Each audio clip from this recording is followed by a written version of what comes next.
Frustrated after seeing another candidate secure the presidency without winning the national popular vote, mostly Democratic lawmakers in several capitals want their states to join a 10-year-old movement to work around the Electoral College. In states including Connecticut, Pennsylvania, Ohio and New Mexico, legislators have said they plan to introduce legislation that would require their state's Electoral College voters cast ballots for the presidential candidate who earns the most votes nationwide, regardless of the statewide results. Every vote in this country should have equal weight. The Electoral College is a relic of a bygone era, and we need to change this system, said Connecticut State Senator Mae Flexer, who filed a bill with several fellow Democrats requiring Connecticut to join the National Popular Vote Interstate Compact. Since 2006, 11 states have signed on to the compact, which require their Electoral College voters to cast ballots for the National Popular Vote winner. In theory, it would take effect once it involves states representing at least 270 electoral votes, the threshold to win the presidency. When people vote for president, they are really choosing the electors from the political parties. The college is made up of 538 electors, which corresponds to the number of a state's seats in the U.S. Senate and House, plus the 3 votes allotted to Washington, D.C. The states that have already passed legislation to join the group represent 165 electoral votes. Typically reliably Democratic states, the list includes California, Hawaii, Illinois, Massachusetts, Maryland, New Jersey, New York, Rhode Island, Vermont, Washington and D.C., all where Democrat Hillary Clinton defeated Republican Donald Trump. Advocates note the measures have cleared several Republican-controlled legislative chambers, including the Arizona House this year. That bill did not come up for a vote in the GOP-controlled state Senate. The compact wouldn't benefit any one party, said Patrick Rosenstiel, a consultant to National Popular Vote, the group that has been pushing for the compact since 2006. Rather, the Republican said, it will encourage candidates to campaign in every state, regardless of its politics, and make every voter relevant.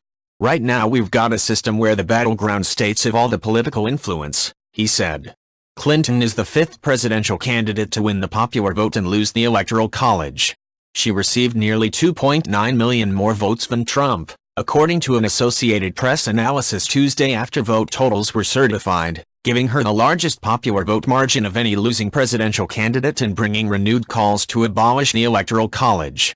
She benefited from solid wins in populous California and New York, while Trump narrowly won some battleground states. U.S. Senator Barbara Boxer, a California Democrat, said she will introduce legislation in January to do away with the Electoral College through a constitutional amendment, but it's a long shot. An amendment would have to pass Congress and then be ratified by 3/4 of the states within 7 years. Supporters of the compact are aiming to get enough states on board before the 2020 presidential election. Some critics question, among other issues, whether Republicans will have the political desire between now and 2020 to push for national popular vote compacts in their states. The GOP now holds numerical majorities in 33 legislatures.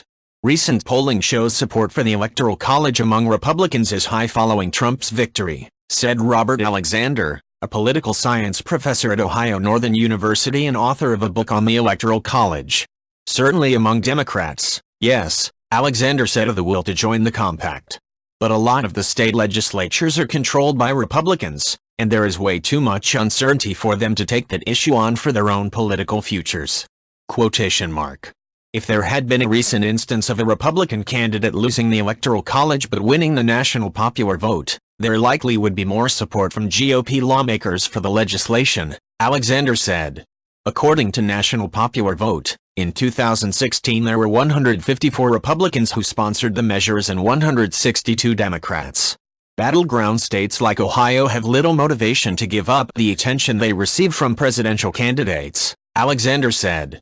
And he wondered what would happen if a state with a law binding its electors to vote for the winner of the state's popular vote, as is the case in more than half the states, joins the compact. Which would take precedence? He said. The state's binding law or the Interstate Compact? Quotation mark. If you like this video, please leave a like and subscribe.